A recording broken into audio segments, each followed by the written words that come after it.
What's up, everybody? Welcome back to Diamond Owl Studios, or if it's your first time here, welcome to Diamond Owl Studios. My name is Paper Chase. And it's the one and only Diamond Don Juan, and I am back in the house. What are we doing today, Chase? You told me that you wanted to take me down, what did you call it? Sad boy I lane? didn't call it that at all. To the back of the sad boy mobile? But, guys, I have been showing my dear father here some music that he has never heard before that he used to make fun of me for listening to when I was younger. Yeah, I And- used to just be like, you're going to turn into a little, and I just like start punching him. But he's loving it, like, man. I need to make you a man. Oh, don't even, let's not get on that tangent right now, buddy.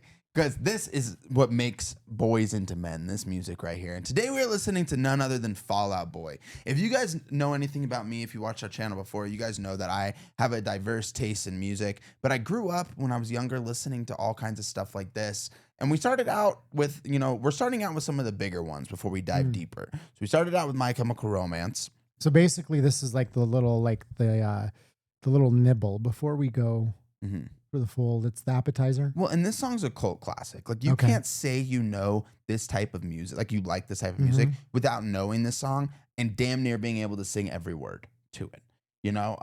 And Fall Out Boy is really famous. A lot of their lyrics, especially in the early days, like Grand Theft Auto, Sugar We're Going Down. A lot of their music, it's like their lyrics are like you grew up thinking they were saying one thing.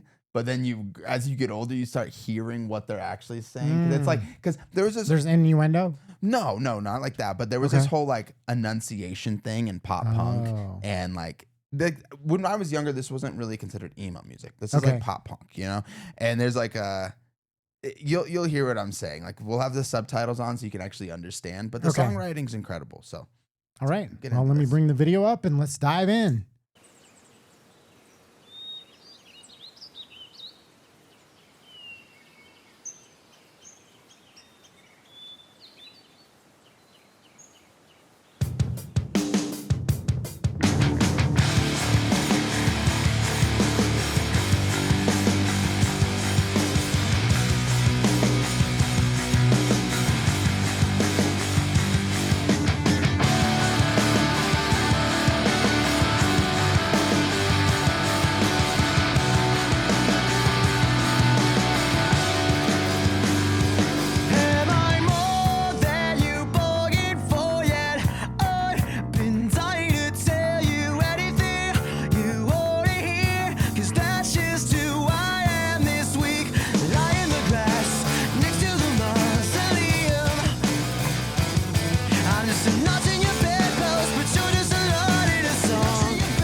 Like that right there. Yeah, that line People is growing hard. up, we would all just go, nothing but bad pals, sugar's a liar. Like, nobody knew what it he meant. was saying. And now you get that's older. so funny. Okay.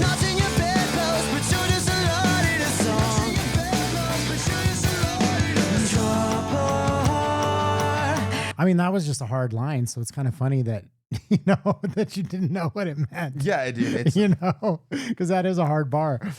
I love it.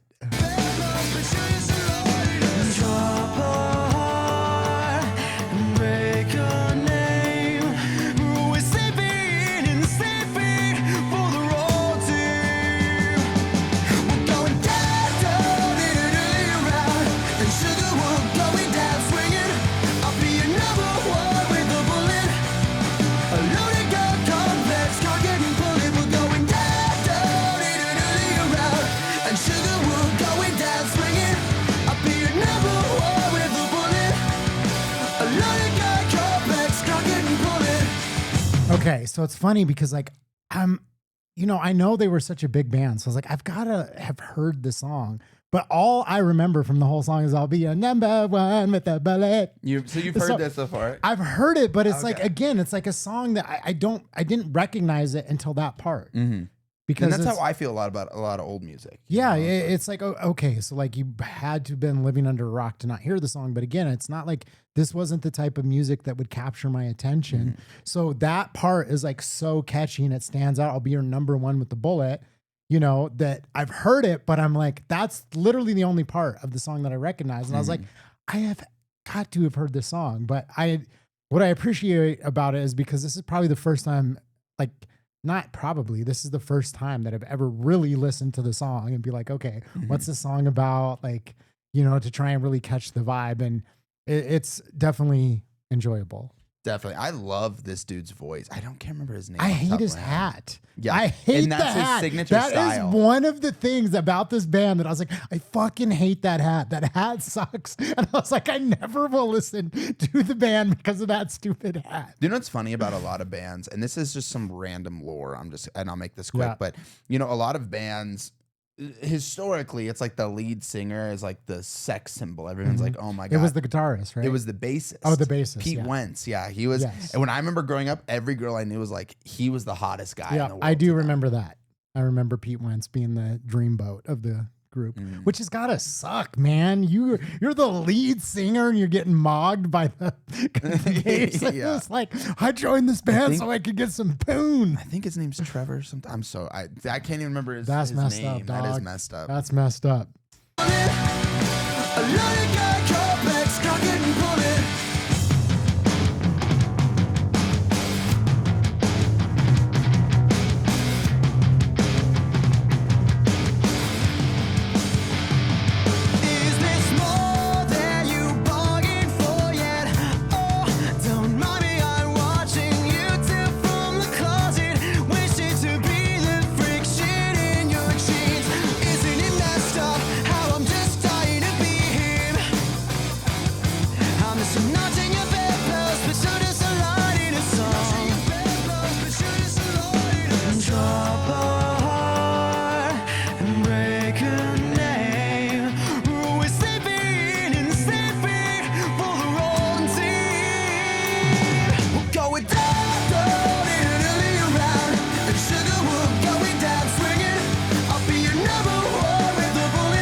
Cock it and pull it, we're going down, down, down, down. We're going down, down. Loaded gun complex, cock it and pull it, we're going down, down. Around. Sugar, we're going down, swinging. Happy and never worried the bullet. Loaded gun complex, cock it and pull it.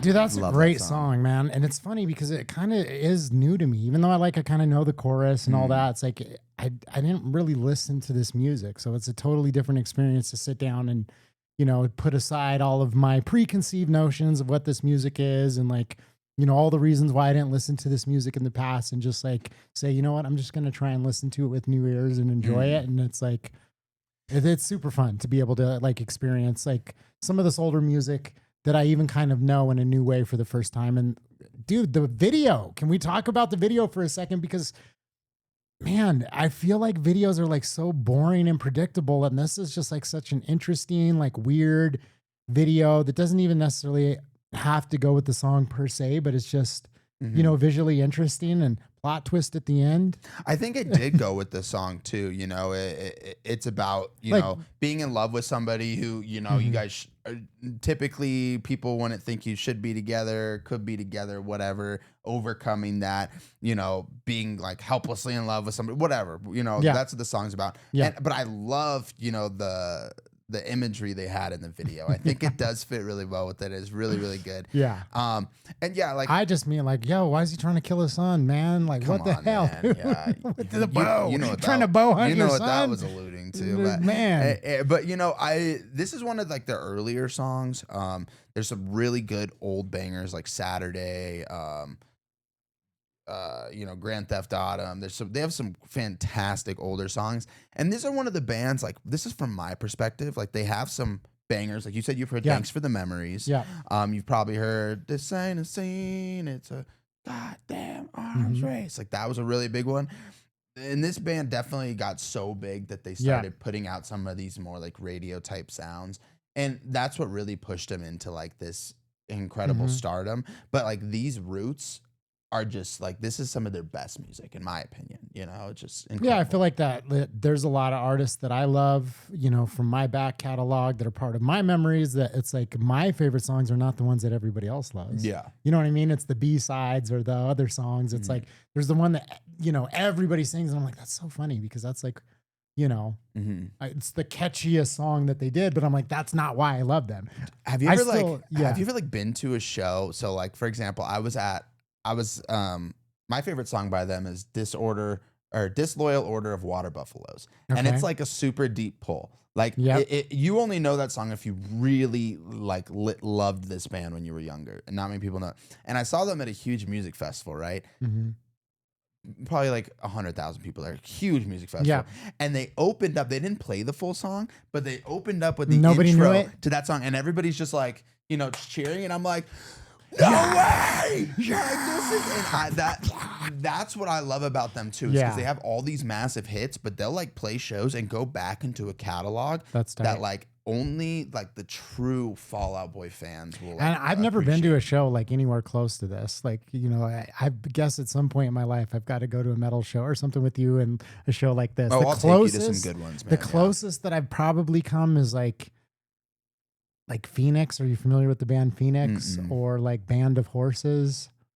Like I know Horse the band. Big pull right there if you know them. Shout out to you guys. But no, I mean, I'll take you to one of these. I'm actually going to Warped Tour it's in 10 days from now. So freaking excited, bro. They're not going to be there, unfortunately, but there's some other big bands that were really big during, you know, their big reign that will be there. So I'm really excited. But hey, if you're on this journey with us and you are, you know, appreciating my newfound, you know, love of, what do you even call this? Is it emo? Is it pop punk? I would call this pop punk. Yeah. Yeah. I'm figuring it out. See, I don't even know what I'm talking about, but I'm enjoying it. This has been a lot of fun going down this lane with you. So thanks for, you know, showing me absolutely inside your. I do think a lot of people, everything gets kind of wrapped up into like being classified as emo nowadays. You know, there's this big thing that kind of resurged. I give it a lot of credit that resurged emo music. Maybe I would say 8 years ago. It's called Emo Night. I don't know if you've heard of that. No. It became so big that like now there's 100 different renditions of it. Really? There's like all over the country? All over the country. So Emo Night, I remember they first came, they were in a small theater, the Marquee. Okay. And you know, my friend told me, oh, they play emo music. I went in and like, dude, it was the funnest thing. And they would have this thing where they let people up on the stage because it's just a DJ in the back. Yeah. And you'd sing. And I kind of became like a household figure there. I would like stand at the front of stage and sing every word, every song. Anyways, now it's huge. Now it's daddy emo. country. You're like the OG emo. You're like OG like I would emo just royalty. always been a really big fan. And I'm really good at like memorizing music. Yeah. And like, you know, I just have when I hear this type of stuff, it brings out the best energy in me. Yeah. And now it's so big. They have like emo night cruises. That's emo crazy. night is like a That's big awesome. thing. Like all these bands like go and like actually like perform at these concerts. Like it's huge. Yeah. And it created a huge reinsurgence of this type of music. And I just love it. I love how the scene is coming back stronger than ever. So, you know. That's awesome. Yeah. So if you're here for the journey, let me know in the comments. You know what I mean? Yeah. Don't just leave it up to this guy. What are your favorite bands? What do I need to listen to so that I can break into this world? Like, you know, I dated a couple like emo chicks back in the day, but I was just like, turn this shit off. Like, yeah. put in this. When we first bought this studio or, you know, moved into this place, I was like painting the other room and I was listening to the Wonder Years. And that's like one of my favorite bands. And he walked in and he jumped on the phone call with somebody. He goes, yeah, Chase is in here listening to this fucking emo bullshit. And now flash forward 3-4 months later and he's loving it. So that's what this channel is all about, is changing our opinion on things and discovering new stuff. So That's right. make sure you guys like and subscribe and we'll see you next time. Peace.